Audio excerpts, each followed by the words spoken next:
আন্দোলনের মুখে তড়িঘড়ি করে সংসদ ছেড়ে পালাতে বাধ্য হলেন মোদি। শেখ হাসিনা দিল্লি পালাতে পারলেও মোদি পালাবেন কোথায়? বাইরে তখন উত্তাল রাজপথ, পুলিশের সঙ্গে বিক্ষোভকারীদের ধাওয়া পাল্টা ধাওয়া, কোথাও লাঠিচার্জ, আবার কোথাও ছোড়া হচ্ছে কাঁদানে গ্যাস। আর ঠিক সেই সময়ই কড়া নিরাপত্তার বলয় ভেদ করে নিজের কনভয় নিয়ে দ্রুত সংসদ ভবন ছাড়লেন ভারতের প্রধানমন্ত্রী নরেন্দ্র মোদি। তবে কি এবার পাল্টে যাচ্ছে মোদির গদি? এ যেন সীমান্ত পেরিয়ে বাংলাদেশের জুলাই আন্দোলনের ঢেউ এবার ভারতে। মাত্র 2 বছর আগে বাংলাদেশের জুলাই আন্দোলনের মুখে পতন হয়েছিল শেখ হাসিনা সরকারের, আর চলতি জুলাইয়ের উত্তাল দিল্লি রাজপথ। তবে কি সেই হাওয়াই কি আছড়ে পড়েছে ভারতের রাজনীতিতে?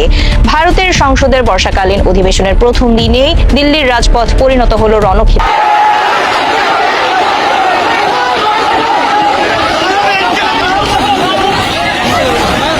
আত্মপ্রকাশ করা ককরোচ জনতা পার্টির সংসদ ঘেরাও কর্মসূচিকে ঘিরে যন্তর মন্তর থেকে সংসদ ভবনের দিকে মিছিল নিয়ে এগিয়ে যান হাজারো শিক্ষার্থী ও তরুণ তরুণী। আন্দোলনকারীদের দাবি ছিল শিক্ষামন্ত্রী ধর্মেন্দ্র প্রধানের পদত্যাগ, পরীক্ষা ব্যবস্থায় জবাবদিহি, প্রশ্ন ফাঁস ও অনিয়মের বিরুদ্ধে ব্যবস্থা এবং ক্ষতিগ্রস্ত শিক্ষার্থীদের ন্যায় বিচার।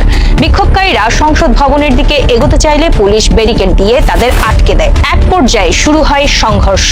পরিস্থিতি নিয়ন্ত্রণে পুলিশ লাঠিচার্জ ও কাঁদানে গ্যাস নিক্ষেপ করে। আটক করা হয় বেশ কয়েকজনকে। নিরাপত্তার কারণে মধ্য দিল্লির কিছু এলাকায় মোবাইল ইন্টারনেটও সাময়িকভাবে বন্ধ করা হয়। আর সেই উত্তপ্ত পরিস্থিতির মধ্যেই মোদির সংসদ ছাড়ার ভিডিও ঘিরে শুরু হয়েছে নতুন বিতর্ক।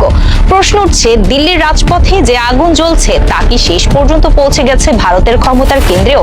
হাসিনা দিল্লিতে আশ্রয় নিয়েছেন, কিন্তু যদি ইতিহাস আবারও একই প্রশ্ন তোলে, তাহলে মোদির গন্তব্য হবে কোথায়?